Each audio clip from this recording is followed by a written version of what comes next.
Welcome to another edition of the Heron Outlet. She is Alex Winley. He is Austin Robillard. I am Ian Hess. Thank you so much for joining us in what is about to be one of, if not the biggest weeks of the season for Inter Miami, upcoming with Cincinnati heading down into town in rainy South Florida as it was as we recorded today. But, definitely dealing with the heat. Inter Miami, one of the better teams in MLS at home. So a daunting task for Cincinnati.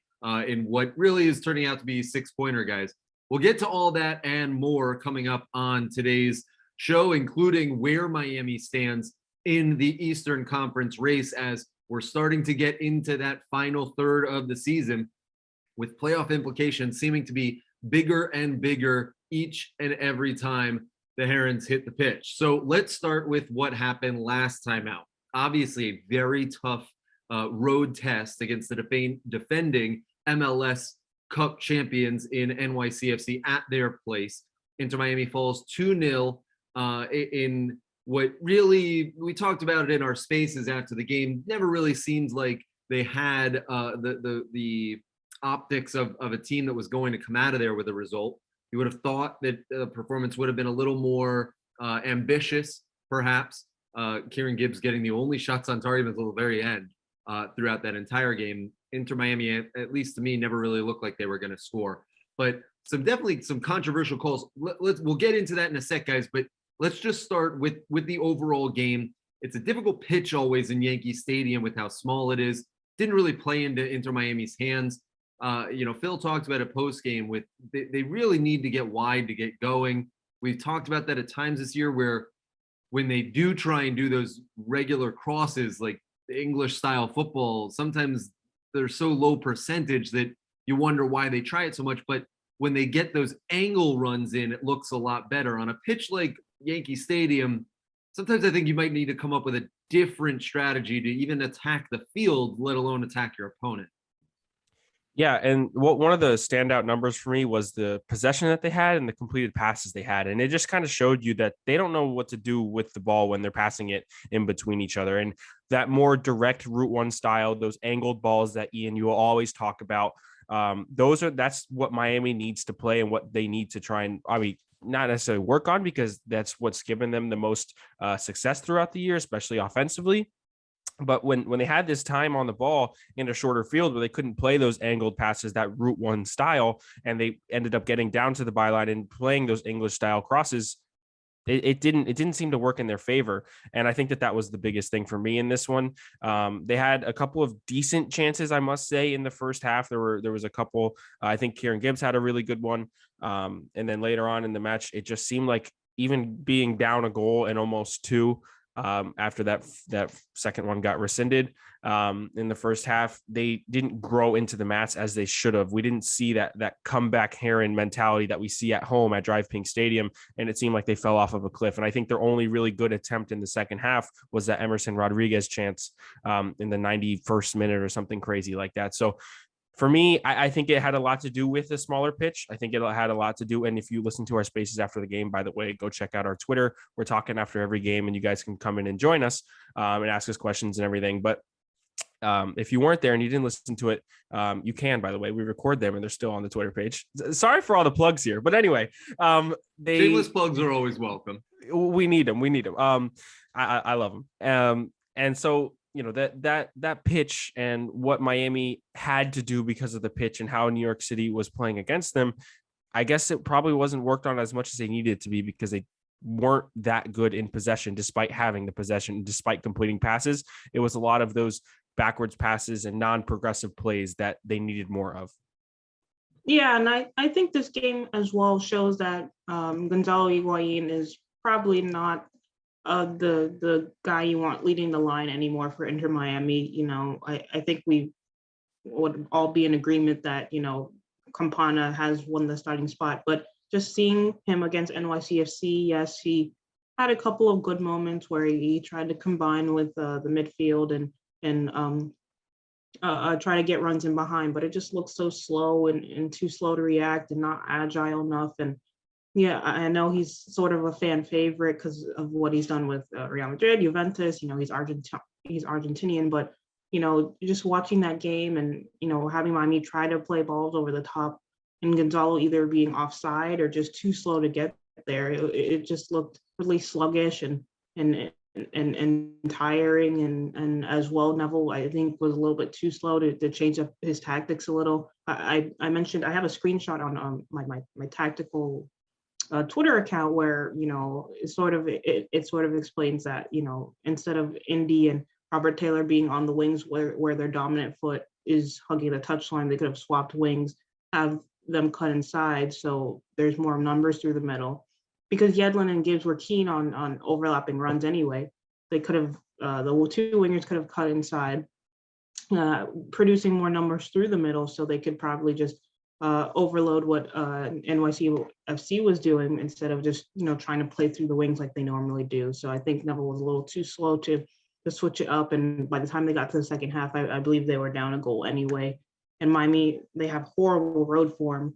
Their only win came at Seattle, and that was only because the Sounders were gassed from Champions League. So it's just not looking. Their away form is not looking good, and especially if they want to make the playoffs, getting a point out of this New York game would have been ideal. But again, their away form is so poor that it probably really wasn't feasible.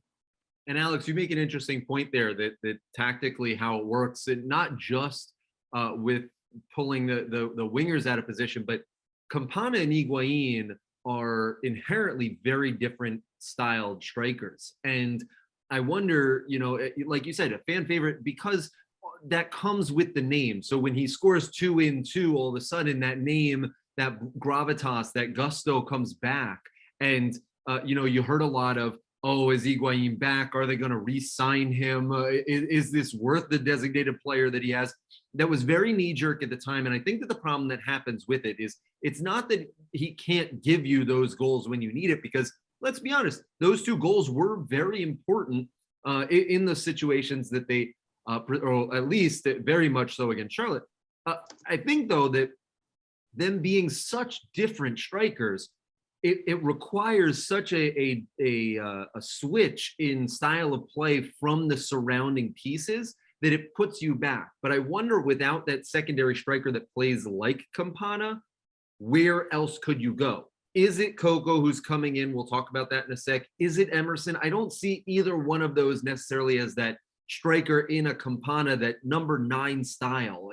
So I still see a hole in that roster from that standpoint.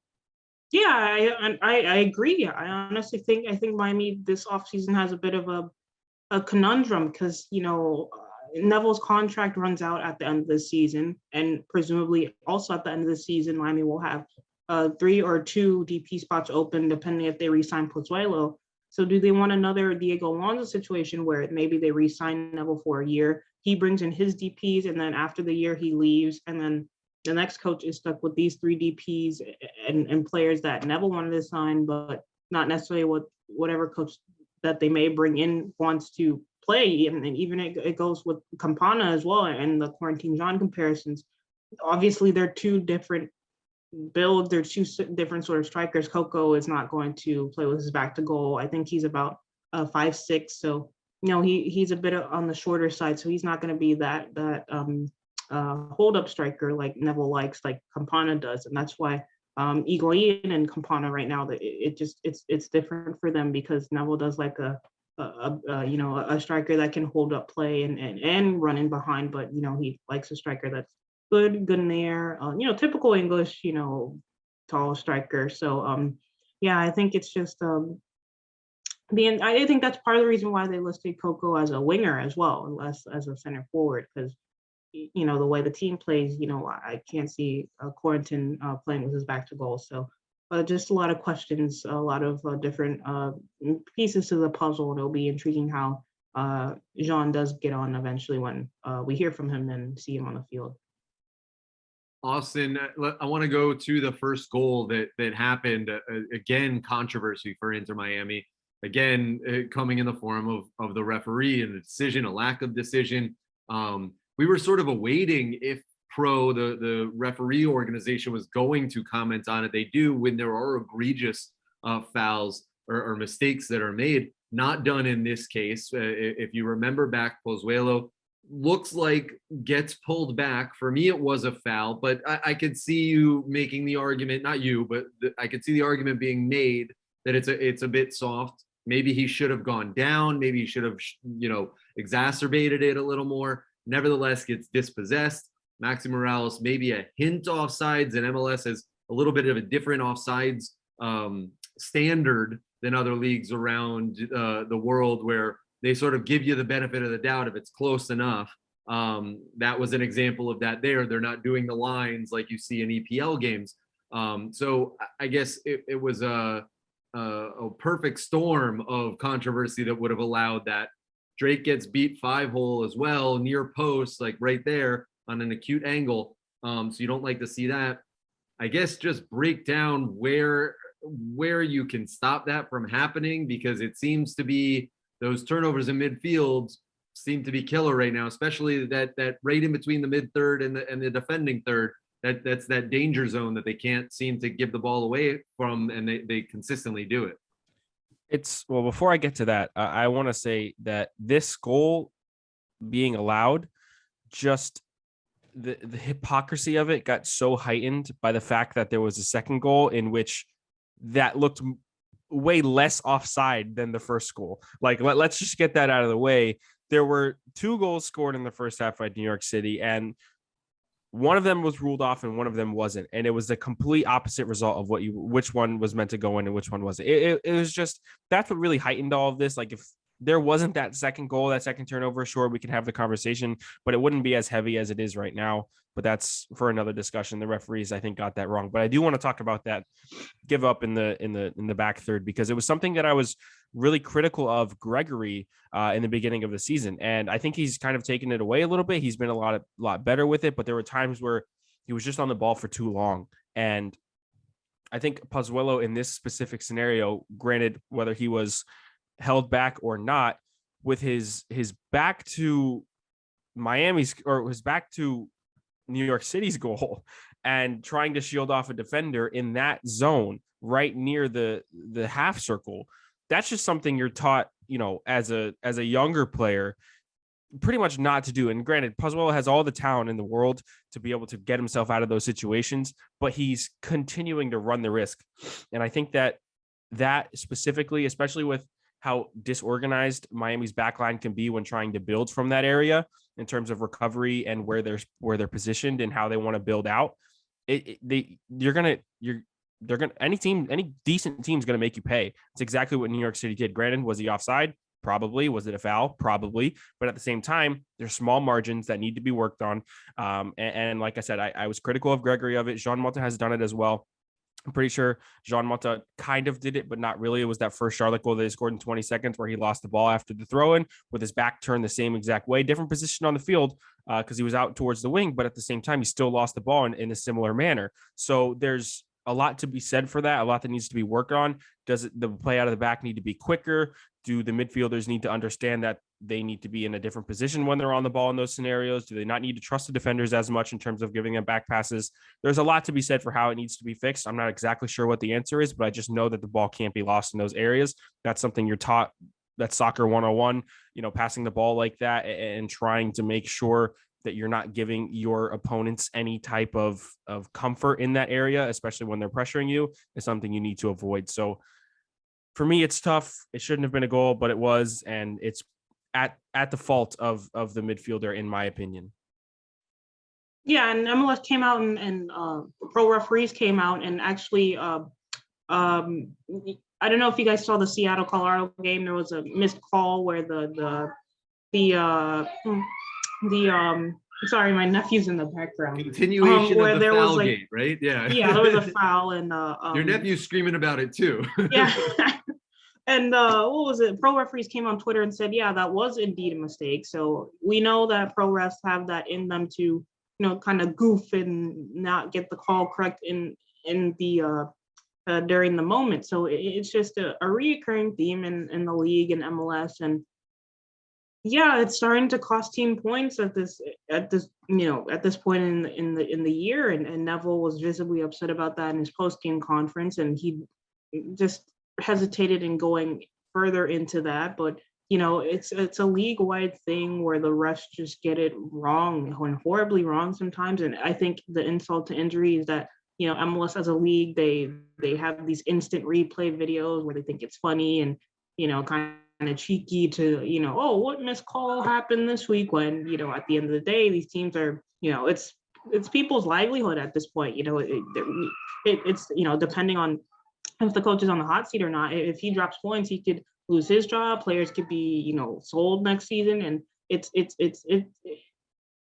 something not to joke around about, but the league routinely does. So I do think it was a foul on Pozuelo. If it happened on any other part of the field, it would have been blown for Miami. But Miami being in the situation they are, they will not get a lot of these calls because it's always oh, they could just play better and this won't happen. I think we had this argument last year where a lot of these national writers and MLS writers were like, if Miami just played better, then this wouldn't happen. But it's it's not the case. There's other teams that are suffering through this, and yeah, it's a league-wide thing. So I do think it was a foul on Pozuelo. I think Maxi's goal was more offside than Castellanos' attempted second goal, but I think there is a video of Chris McVey doing a really good job at the offside trap to step up right at the last second during Tati's goal. So I think that's one of the main reasons why it was offside. So really smart heads-up play from McVey, and we'll touch on McVey and his performance later. But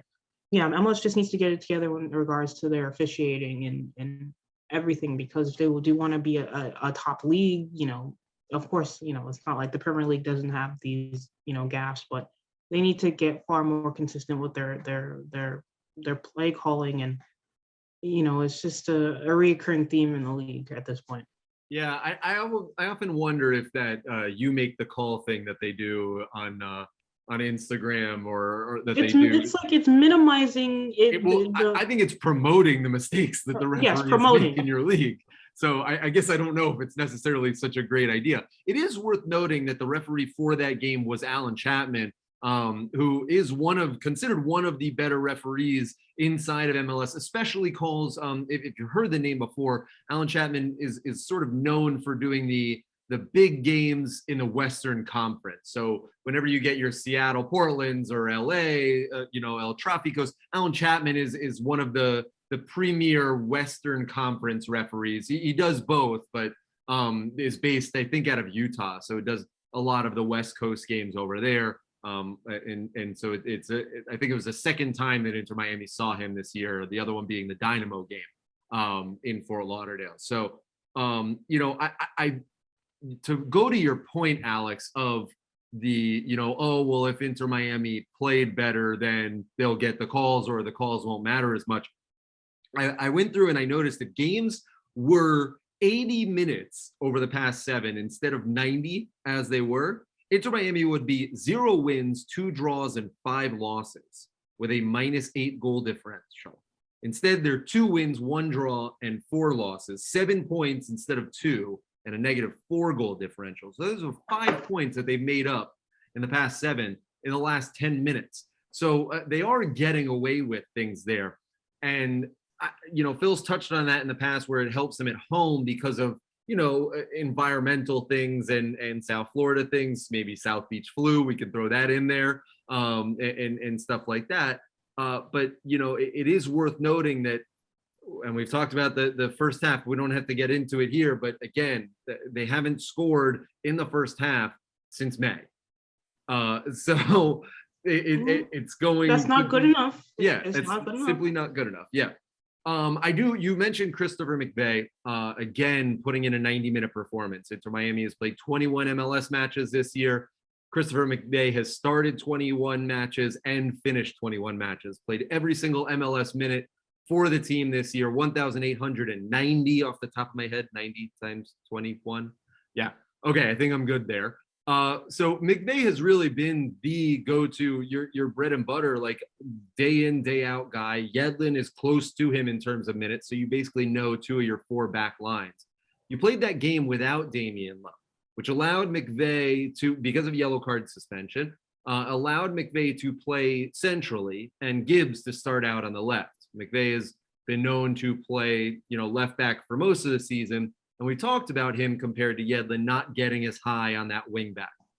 He's played his more natural position against NYC, where it is, granted, a little bit more easier to play center back, like we talked about, because of the narrower pitch, than it would maybe like in Inter Miami, where you can have to play more of the touchline a little bit more.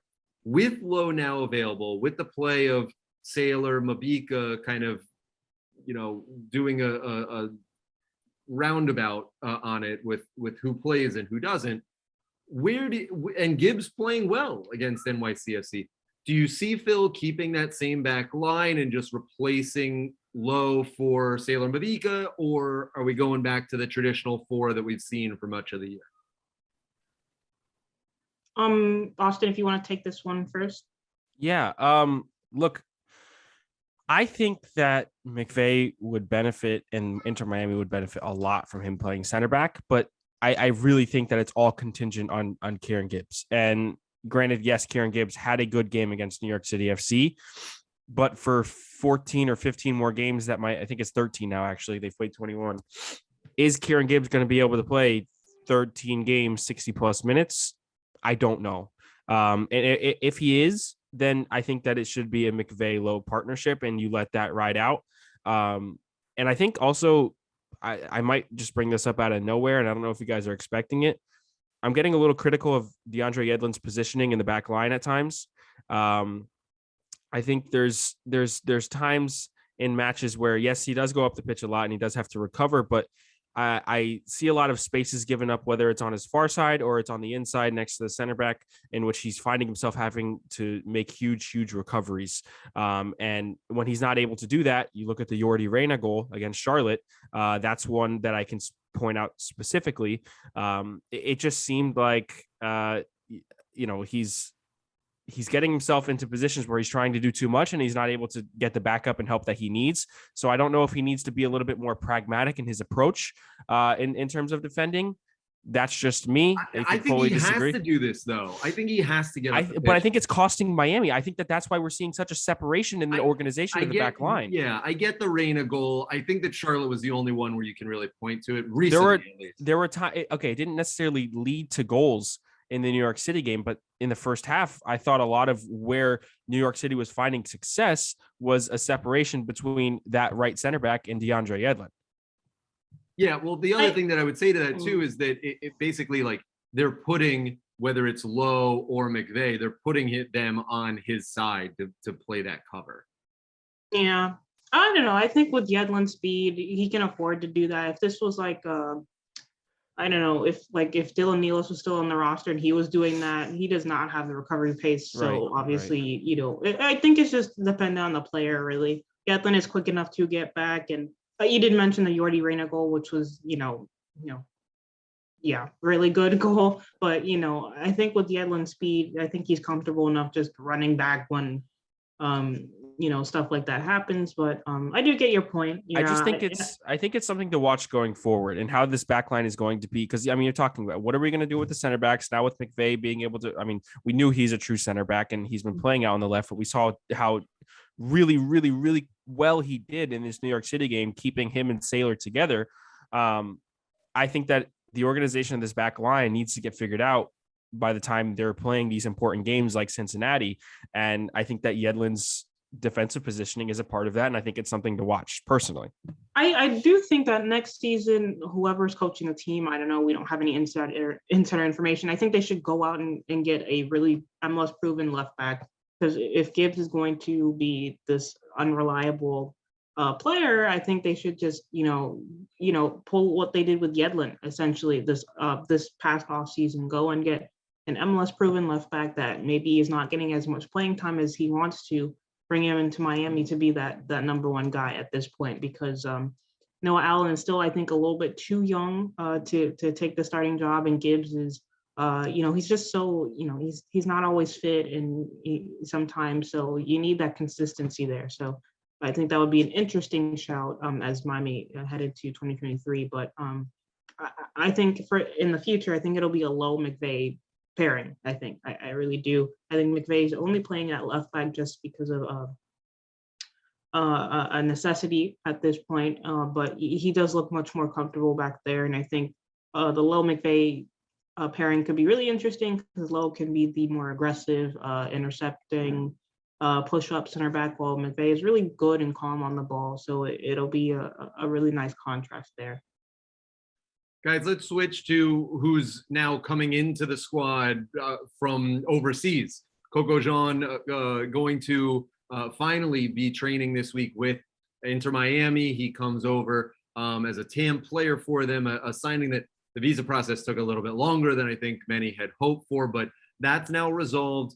Coco comes in, and we saw Pozuelo be entered right in after just 2 training sessions. Now they have a full week to pretty much introduce him into the squad. I think that we had mentioned before that he speaks French, and no one really they're gonna have to learn, go on their phones and learn some French to make it happen, to communicate with.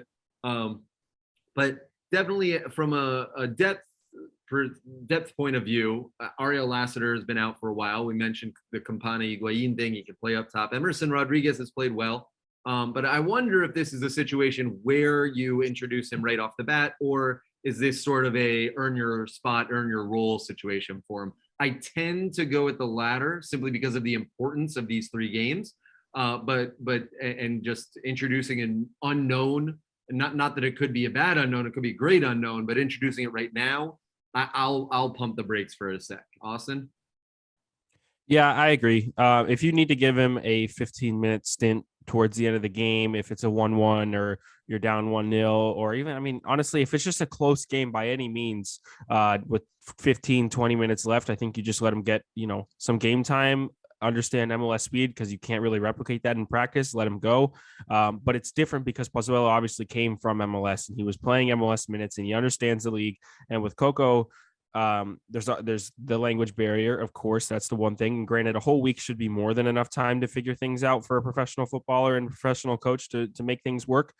But at the same time, you can't really run the risk of anything. So if you need an extra attacking player, which they really needed against NYCFC, we saw the lack of depth that they had. We still need an update on Campana, which is probably being found out now in training. You throw him on the bench, and if you need him later on in the game and you don't have any, you have to exercise, longer options, then you just go for it, and you go for it, and it is what it is. But it is more, to me, other than Pozuelo, more of a prove it type thing, and find your spot in the depth chart. Yeah, I think honestly, I'm gonna push back against that. I think if these are professionals, if they're ready to go, if he has if he's ready to go, you go and start him. But another good point is that Pozuelo was already in MLS and playing, so it was probably an easier transition for him.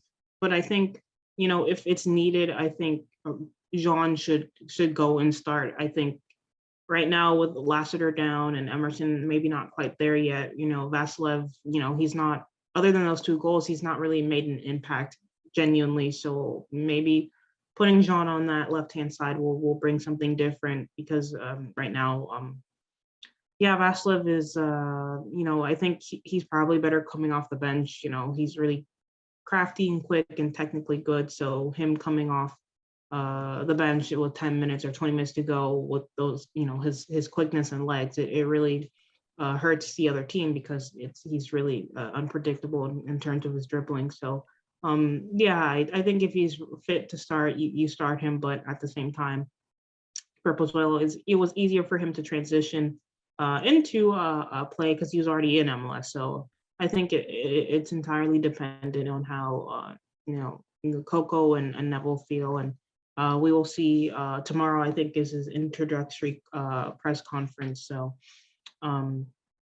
we'll see by then, and we'll definitely update people on that. Really quickly, I wanted to ask about Vasilev, if we could touch on that.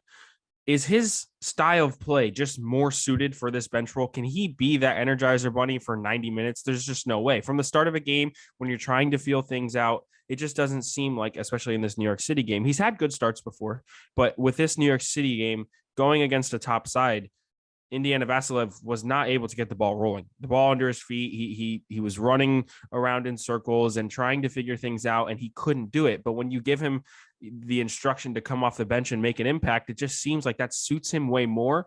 And I don't know if he's it doesn't. It sucks to say that about a player, but it just seems like he's more suited for that role to come off and make a sub, like let's say Chicharito was doing for Manchester United back in the day, rather than start games and have to try and figure out the game plan as you go on. When in reality, you can throw him on in the 60th, 70th minute and say, go run your socks off and find a way to get to the back of the net. Yeah, I agree. I like Vasilev as well as a player, but yeah, I think I agree with you. He's just probably better suited at this point in his career coming off the bench and being that impact, much like Higuain is. Sometimes that's not a bad thing. It's just how the team is set up. You look when Ariel Lassiter's fit, he is that starting left winger. He brings more. He's more of a progressive carrier. And right now Vasilev, he can do a lot of good, but at the moment, I think it's just not good enough on that left side. So, yeah, I think just Vasilev coming off the bench at this point, like Higuain, is probably what's best for him at this point until Coco Jean is fully fit. So Coco coming in at this moment in time is going to be a huge stretch of the season for Inter Miami. 3 major games coming up this weekend. Cincinnati comes down to South Florida, and then a double week game on the road at San Jose and at Montreal, where Inter Miami currently sits in the standings right at 11, 7-4-2 on the season, 25 points. They're sitting right ahead of Atlanta, who fell to Galaxy on Sunday. Right behind in 10th, the Revs. In 9th, Chicago with a win has come all the way back. They've won 3 in a row. Charlotte's in 8th, who lost over the weekend. Cincy has that last playoff spot right now after they earned a draw on Saturday. And then you have Columbus in 6th and Orlando in 5th, all from 5 through 12, separated right now by 6 points, some of which have game in hands because Orlando's played 22, Cincinnati's played 22, Charlotte and Chicago both with 22 as well. So very, very tight 5 through 12 in that Eastern Conference, which leads Phil to say something like he did on Saturday night, calling these 3 upcoming games a 9-point week. It'll be 3 games in 8 days. So, saying from a Saturday to a Saturday, 3 games, 3 wins on the table set, hopefully for Inter Miami with their aspiring playoff hopes. We talked about it on Saturday. At the end of this, you're pretty much going to know if Miami's in the mix or if they're not.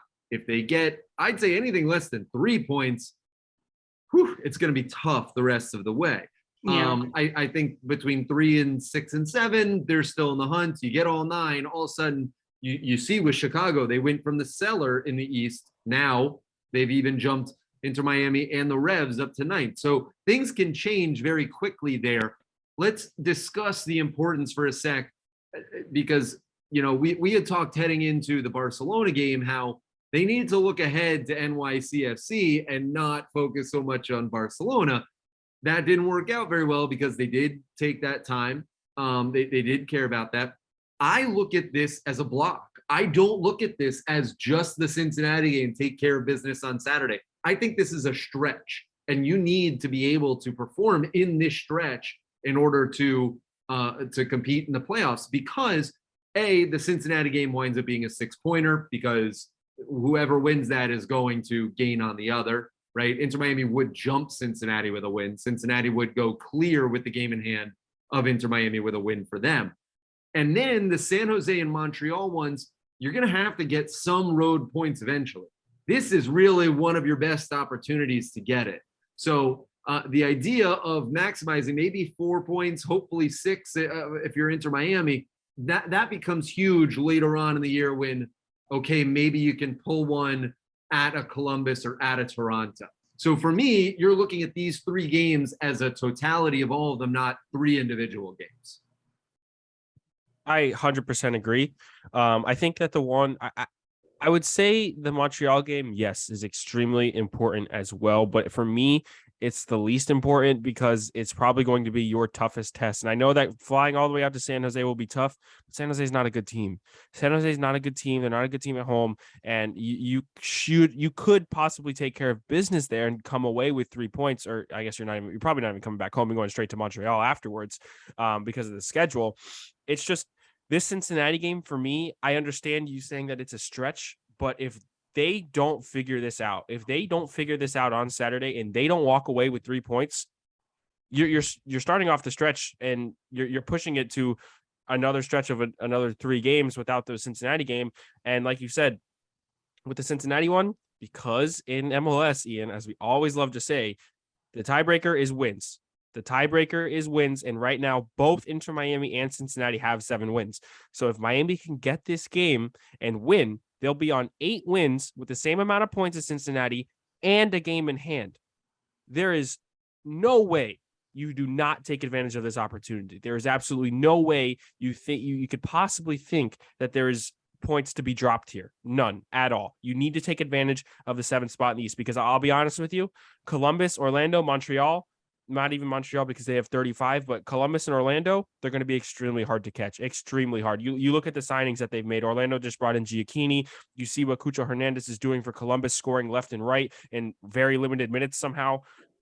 They're going to be very hard teams to catch. Cincinnati, Charlotte, Chicago, New England, take care of business. You wish you had the chance against Chicago at the beginning of the year. You got the draw, good to go. You go to Soldier Field later on. Actually, I think that game just got moved to a different stadium. Back in their old stadium, I think. Yeah, something in the like suburbs. I saw that. Cincinnati, this is your second game against them. You need to win the game. Charlotte FC, you've played twice. You got one. You lost one. Good to go. And New England, you've already played twice, right? I believe. And you did what you did there. So now is the time to take advantage. Now is the time to take advantage and worry about these 2 extremely winnable games on Saturday and on Wednesday and do what you need to do. If you don't come away with 6 points, we're going to be talking about this on the podcast next week and saying, guys, this is going to get really rough because you're going to go against a really strong Montreal side who are getting some players back from injury. You saw Kyoto score last week. Mihailovic got to start for the first time in a couple of months. It's just, you have to take care of business right now. Right now is the time. You cannot continue to push it back. You saw what happened last year when they pushed it back. Yes, there were times where it looked like they were in, then it looked like they were out, looked like they were in, look what they were out. They travel to Atlanta and Atlanta kicks their butts. Joseph Orsina scores his 100th goal for the club in Atlanta in front of the home crowd, and there goes Miami's playoff hopes. It was all done from there, and you cannot let that happen again. With 13 games left, if you don't take advantage now, you're going to put yourself in a hole that you're not going to be able to crawl out of. Yep, do or die time, essentially. You can't drop points against any home game, really. I think Inter Miami at home, that's their best chances to pick up points. I think San Jose will be good. Montreal is difficult. They're a really good side. Really well-drilled side defensively and offensively. Like you said, Mihailovic is back as well. So, I'm just looking at their schedule here. They've got Cincy at home on the 30th, and then the next 2 home games are NYCFC and Toronto. And we saw what Toronto did to Charlotte, but Charlotte are, a wishy-washy team. So, let's not put too much stock, but I do think Toronto will be good on their day. But still, Miami will have that home field advantage with the heat and the humidity, especially if it rains. And after that, you saw the Red Bull match earlier this season where, they were the best away side in MLS during that period, but Miami were able to beat them 2-0, I believe. Yeah, 2-0, I think. Yeah, they were able to beat the Red Bulls 2-0 because, the humidity just got to New York and technically New Jersey. It got to the Red Bulls and, they just weren't able to sustain that high press for longer than 60 minutes. So they just kind of folded in the heat and humidity, which is funny because Lewis Morgan, ex-Miami player, played in this heat for a while. So it's just strange. But I think these next home games are going to be key. I'm not too confident with Miami's away form, even against San Jose. They're not the best squad, but Miami's away form is just so pitiful and not good enough that I can see them losing this by a goal and their inability to get back into it offensively. So I think it's just the home games that they really need to focus on, maybe get a draw away, depending on which team it is. I think San Jose is probably the most likely, but they need points desperately. There's no time to, like you said, Austin, push it back like you did last season. Yeah, and if they don't, they've got to start looking towards 2023, which I do think Miami will probably be a better team next season because they'll have more roster flexibility when it comes to the DPs, and I don't know what the coaching situation will probably look like as well. So yeah, it's do or die time for a lot of things, and it's Miami. They need to not mess around and do the business at home and try to get points on the road. And they need to do it against a team that has not won more than one game since May 15th. They have won one game since May 15th, has Cincinnati. It was a 1-0 win at home against Orlando. Their record in the last 6 games, draw, loss, draw, draw, draw, draw. Take care of business at home. Yep. That's the most important thing. Took the words out of my mouth. They've gotten 5 draws and a loss in their last 6, winless in their last 6, and more importantly, they've conceded at least a goal in every single one of those games. So for an Inter Miami team that has scored the fewest amount of goals in the Eastern Conference by several, I think DC is the second with 26 and Inter Miami's at 22. And, the second fewest in all of MLS, only behind Sporting Kansas City's 19, who's had an absolutely dreadful year. This is a Miami offense that really needs to get going. You're finding a team that is struggling defensively at the right time. And, since the Alex, I wanted to ask you about this because you had really interesting thoughts about Inter Miami's high press or lack thereof. Cincinnati is a team that almost thrives on that relentless insanity that comes with it. They love to do these exhausting games. Now, there's 2 sides of that coin. One, it plays very differently against Miami, who is a little more methodical. They don't high press. They sort of let the game come to them and then figure it out as they go. But secondly, and we've been bringing it up a lot lately because it's come up a lot, as you said, with the home, form versus the road form, the environment, the heat, the humidity plays into Miami's hands against a team like this that could not make it the full 90. And so I wonder in terms of stylistically against the Cincinnati team that is willing to concede, as long as they are, they are one of these teams. You look at that 4-4 game that they had, like they're totally fine playing those games. Whereas Inter Miami sometimes finds themselves down 1-0 and needs to come back and have a miraculous 2 goals in the end. It's very different styles from that point. Yeah, and I think the high press is just something. Miami are last in the league in possession one in the final third. And, I think in MLS where it's technically not good enough on the ball, maybe as compared to other leagues, they just got to try something.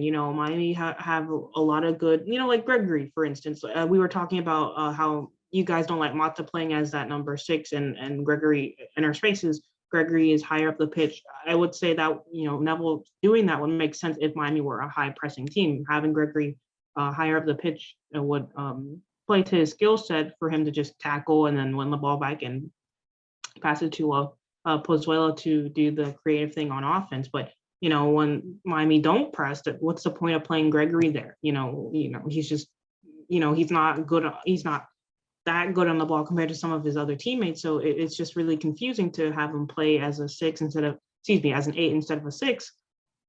Because, what's the point? He's better off as a pure destroyer as a number 6 instead of playing as an 8 that may not necessarily fit him. So, yeah, I think every team in MLS has some semblance of a high press. If they don't, there are pressing triggers that happen. If the opponent's goalkeeper has the ball, they'll press there.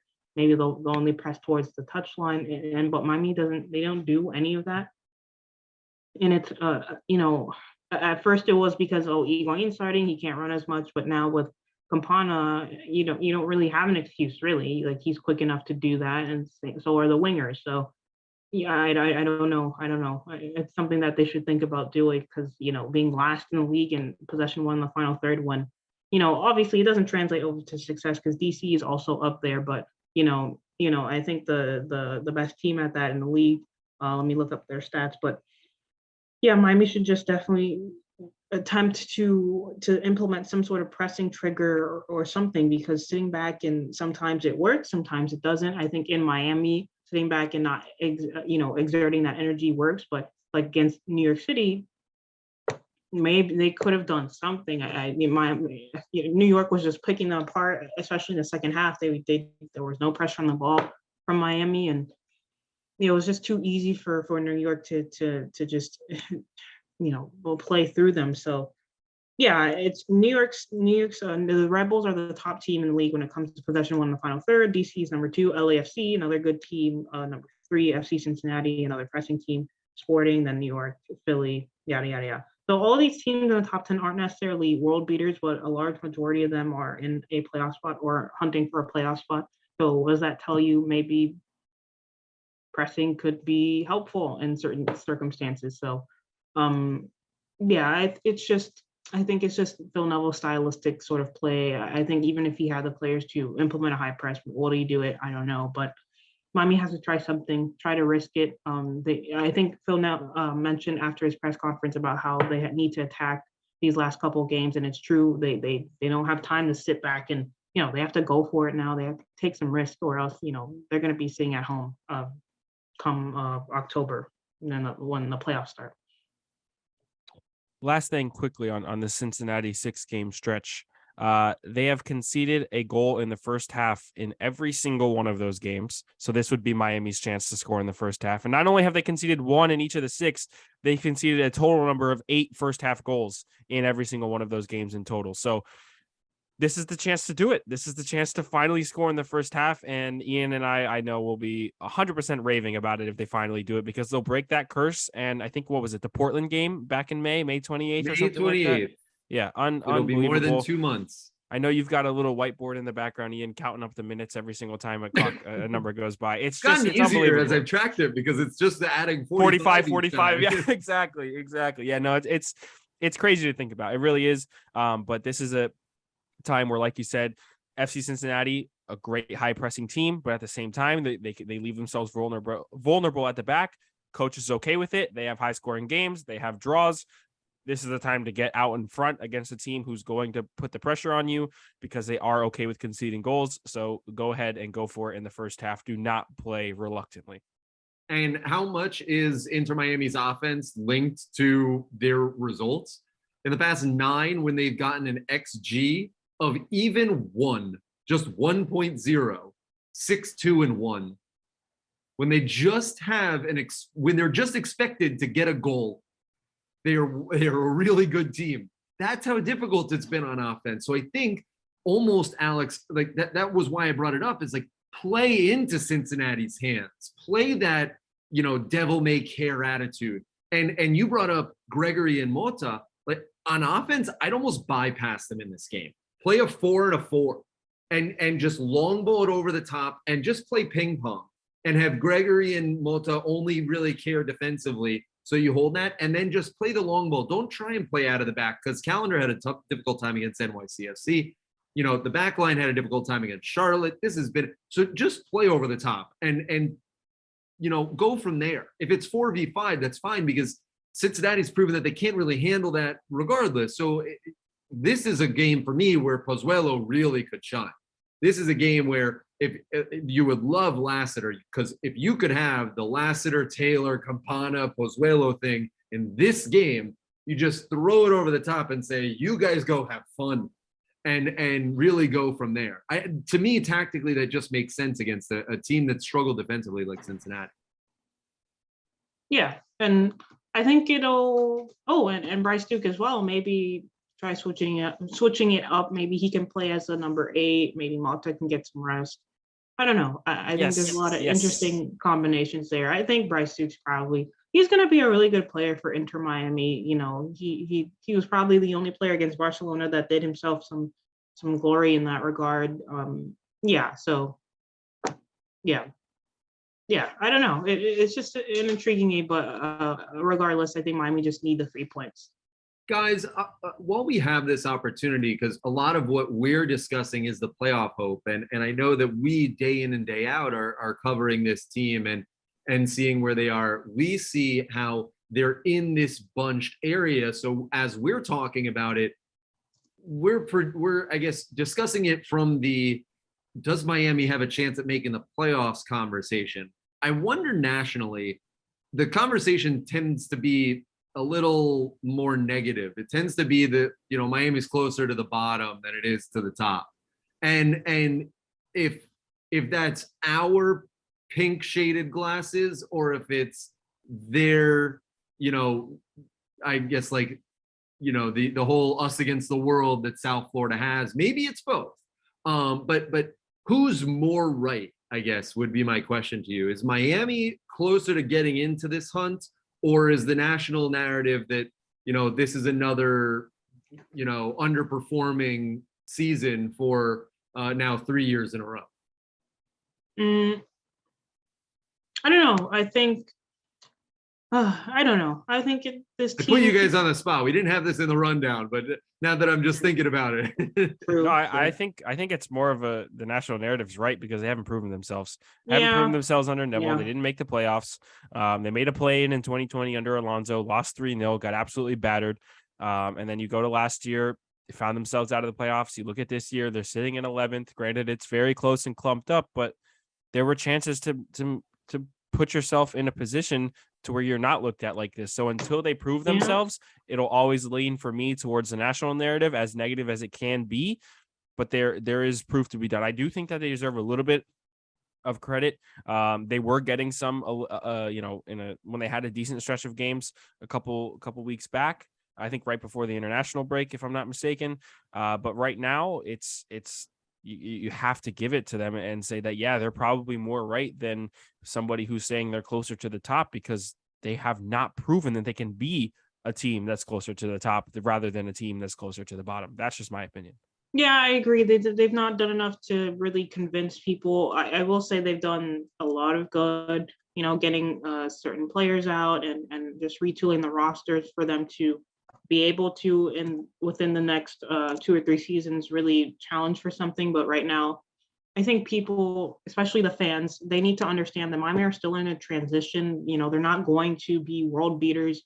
Every loss that happens, you always get the cynical inner Miami fan who, they hate the team. I don't know why they follow them most of the time, because most of their comments are more negative than positive, but they're always, having these snarky comments about, yada, yada, I could do better. But, like with the sanctions and the amount of players that have been turned over, Miami aren't challenging for really anything. The fact that they're in playoff discussions this season is a surprise to all of us, because we all thought maybe they'd sneak in, but likelihood they'll maybe not get in. But the fact that they're still in the hunt is, I'll give kudos to the coaching staff and Neville for just doing what they're doing. But right now they've not had a real convincing win where we step back and say, oh, okay, well, this is serious. Maybe the Portland win, but again, they let up a goal late, and it was just dodgy. And plus, you look at offensively, they're one of the worst attacking teams in MLS, and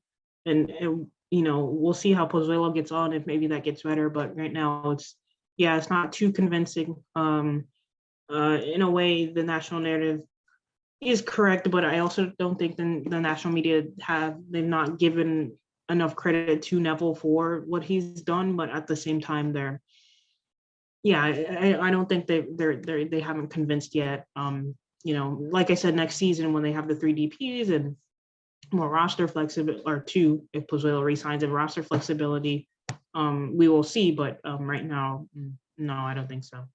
And to your point, Alex, right? They've only had 1 win by 2 goals this year, that being the Red Bulls game. They've had 7 losses now with NYCFC by 2 goals or more. That brings me, though, to my last point. A couple weeks back, we gave you guys some homework with this roster. And so if we are ending the final third, as we have this final third of this 34-game season coming, now is the time to start assessing each individual player and their role heading in to the final stretch of 2022 and 2023. So we've been talking about this here for a couple of weeks now. And the reason I bring it up in this context is these games and the performance is going to determine who are your mainstays and what your role is going to be moving forward. Good point. So even in a playoff run, this has ramifications for the playoffs and 2023. So with that said, right now, who are you seeing as your undroppables, your guys that are saying, if we're going to make a run at the playoffs, if we're going to make a run at the playoffs in 2022, if we're going to make a run at the playoffs in 2023 and beyond, who are going to be my ride or die guys that I am undropping from this team come hell or high water? These are the guys that have shown me, because the reason I brought that up earlier is I sit on the fence there, and maybe it is the pink color glasses, because every single week I look at that roster sheet and the players on it individually look better than the team performance. And it's extremely frustrating for me because 3 years in a row. Ian, right. 3 years in a row. And I continually feel like when Alex, I talk with those fans that are frustrated, it's difficult to explain where you're like, no, this player is like individually a very good player, like a quality MLS player. And yet the sum of the parts, the team play hasn't been there. The results for sure haven't been there. But individually, I mean, Pozuelo is 2 years removed from being an MVP. It's too soon to rate the book on him. Gregory has been unbelievable for this team for two plus seasons, right? And McVay has been really great. Drake Callender is one of the best goalkeepers in MLS this year. Campana has been knocking in goals when he's able to get his foot in the position to make those happen. Robert Taylor has shown us moves that we have not seen Inter Miami have. Like, individually, these are each performances that you would point to and say, well, okay, this is parts of a really good team. And yet in the totality of it, in the whole team performance, it hasn't been there. So with that said, who are your undroppable guys that you are going to keep for this playoff run and for 2023? Alex, we'll start with you. Is there a limit? Like, I think 5, I think you said? Yeah, we'll make it 5. How about that? Okay. So number 1, McVay. I think he's just been steady Eddie. He's young, he's tall, he's quick enough.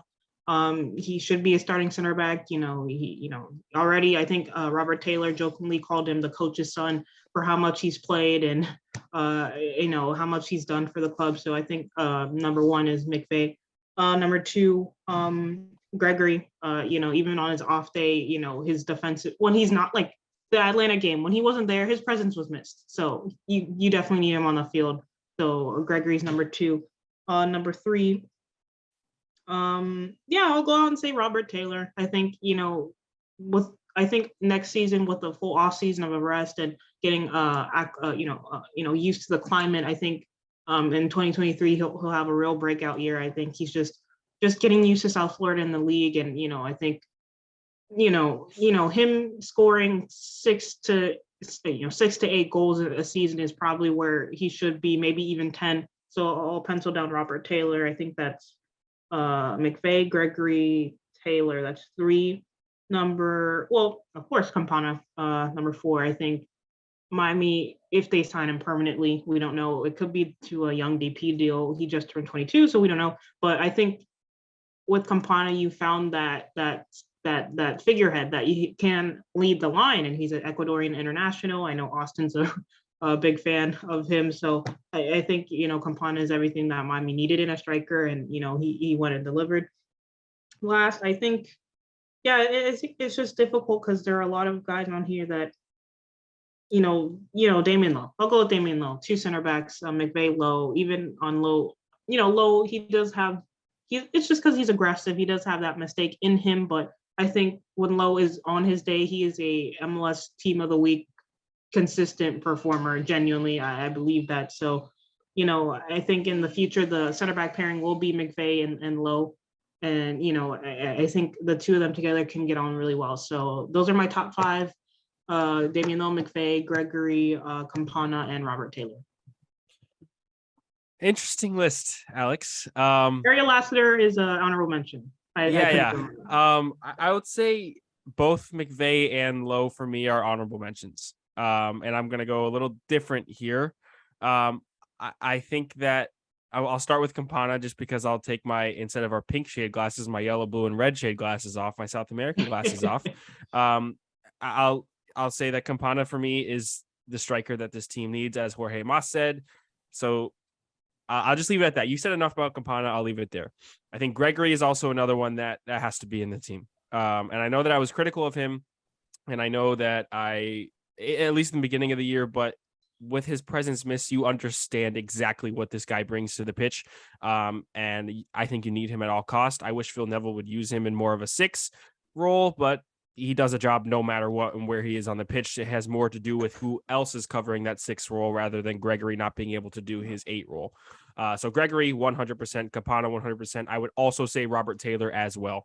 I think Robert Taylor has versatility. You can put him anywhere on the pitch. Phil Neville loves that from a player. I rather him not play him as a left wing back, but it is what it is. Yeah. I would say 100% that Taylor needs to be in the front 4 in any position besides a striker, and he'll be fine.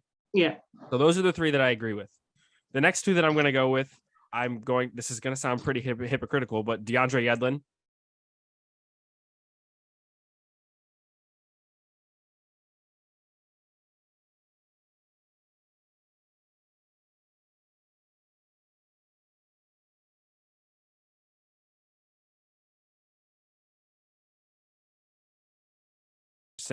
Saying DeAndre Yedlin. And the last one is where I get caught up, because I think not only do I think in terms of what they're doing on the pitch, but in terms of context in their contract or their backups or this and that.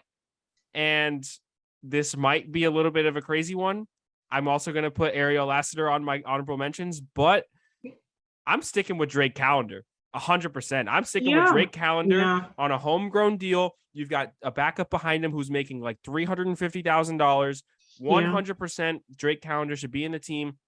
You ride that contract out, maybe even give him an extension on a homegrown deal. However that works, I'm not 100% sure. Ian, you'll have to back me up. But I think Callender is my number 5 guy, and he will develop with this team.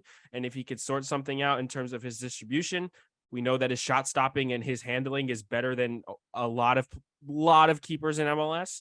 So I'm saying Drake Callender. So my list is Campana, Gregory, Taylor, Yedlin, Callender. All right. Lock it in. You also did choose like the rest of the team as your honorable mentions. So we didn't. Yeah, have no, I mean, Lassiter. Like I honestly would say Lassiter just because we see what he's done and we see the presence that he, but you can find another winger like that. And that's why I'm okay with it. I think you can throw in Sailor and Mabika in a back line and still be okay. That's why I'm not going to say those guys, because there are backups that can do a job. And for me, with Campana, Gregory, Taylor, Yedlin, and Callender, those guys bring something different to the team that not anybody else has, in terms of Callender's contract, in terms of Yedlin's ability up and down the pitch, in terms of Taylor's versatility, in terms of Campana's hold-up play and goal-scoring ability, in terms of Gregory's midfield presence that nobody else has ever brought to this club before. Those guys bring that X factor, and that's why I'm choosing those 5. All right. So I am going to point out neither of you picked Pozuelo. Honestly, I think it's just Bryce Duke. That's why. Same. Bryce Duke, but I have Duke as my honorable mention. Yeah, I don't know. I don't know if next year if they'll resign Pozuelo. There's just a lot of things up in the air, like who's going to be the coach. Like I don't know. He's not showing me he could be a DP right now. He's not showing me in the very small sample size. I will say 2 games, but I will say yes, small sample size, but I'm not convinced he could be a DP going forward. I'm maybe just not. A TAM player if that's possible. But I still don't know if. Anyway, Ian, go. Ian. Okay. I have Duke as my honorable mention, and I put him there after you mentioned that, if we're talking contracts, Bryce Duke is the best contract of anybody on the team. Easily. So for his output. So he's my honorable mention. I am going to go with Yedlin as well, the only all-star for Inter Miami, and Robert Taylor, simply because that right flank is the bread and butter of this team. It is the number one thing that works for me, and I love watching it. It's really exciting, and it looks really well when it works. It's my style of soccer, and I really enjoy it. So Yedlin and Taylor right off the bat are easy for me. Gregory, a very easy one for me. I think here is where it starts to get difficult. While I really like Campana, strikers are very fickle of a position, especially in MLS.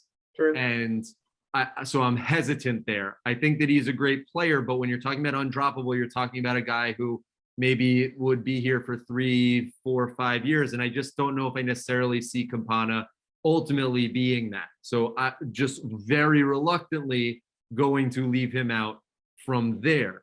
Then I move to McVay, who's the other side of that coin. He is a stalwart, and I can see him being, that guy that is an MLS all-star in the mold of your, big Scandinavian defenders that come through here that have been successful. So I could see McVay being really good in this league for a long time. So I'll use him as my fourth. And then I'm sort of stuck with, I really like Lassiter. I really like Campana. Lowe is a good shout. But ultimately, Austin, you're right. Drake Callender has been, in my opinion, in the second half of the season, or close to, at least coming up on the second half of the season, the best, one of the top 3 goalkeepers in the whole league. So you can't really leave him out. So from there, I know that it's shocking, but in terms of building a team, I got Callender, and in the back, I got McVay and Yedlin, I got Gregory, and I got Robert Taylor on that for that right flank. So those are my 5. Yeah. So where are our constants? It's Gregory, Taylor, and that's it. Those are the only 2 that we all 3 agree on. Yeah, Gregory and Taylor are the only ones all 3 of us are on. 2 of us had Campana, 2 of us had Yedlin, 2 of us had McVay, and yeah, that's wow. It. That'll be a fun little teaser tweet for this episode, by the way. So anybody listening this far, if you got caught in by the tweet, you're welcome. With that, college soccer, we want to close real fast because we like to make sure we're covering everything around South Florida soccer, and with the upcoming college soccer season right around the corner. FAU had great seasons last year. We're really looking forward to that. Alex, you're right by FIU. Looking to follow up on another very successful season this year. Yeah, they just released their soccer schedule for the fall. They're starting out on August 25th against Akron at FIU Soccer Stadium. Then they're heading to St. John's on the 29th, August 29th on Monday, which is in Queens. Then UNC, which will be an interesting matchup.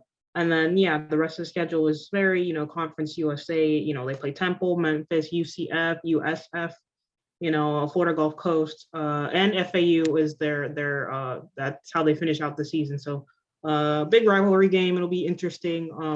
Last season they had a great season. There are a couple of guys that are on, I believe, MLS Next Pro teams. I know Mauro Bravo is at Orlando City B. I really like him as a player. He's really crafty. He's like 5'9" and can play as a striker convincingly. So Steven Afrifa, I believe, he was one of those players that stood out as well. So I'm just really excited for them. Coach Kyle Russell, he's done a really good job with those guys, and who knows, maybe one of them can be an Inter Miami player in the future. The draft still has some value to MLS clubs. Look at Mabika, Ryan Saylor, even Yedlin way back in the day.